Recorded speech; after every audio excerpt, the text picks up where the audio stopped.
Welcome to Kenton's videos. Enjoy the video. You're in control. If a live is running, end it first.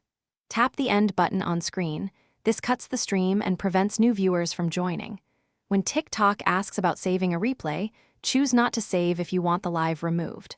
Once done, double-check your profile's live tab to ensure it vanished. Do this promptly because saved replays create a copy on your profile. Skipping the save is the quickest way to remove the content entirely. If a replay was saved, delete it from your account settings. Go to Profile, open Creator Tools or Live Management, and locate Live Replays. Select the specific replay, then tap Delete and confirm. This removes the stored file and disables public playback. You should also clear any saved copies in drafts or camera roll if you exported the replay. Make sure to check linked platforms. If you push the stream to another service, remove that copy there too, because deletion on TikTok won't affect external archives. To prevent future live sessions or to remove live privileges, start by removing phone or email verification and revoke app permissions. That makes going live harder.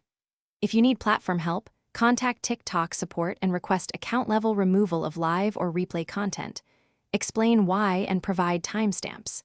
If deletion fails, clear the app cache, reinstall TikTok, or use the web interface. Sometimes UI bugs block deletion.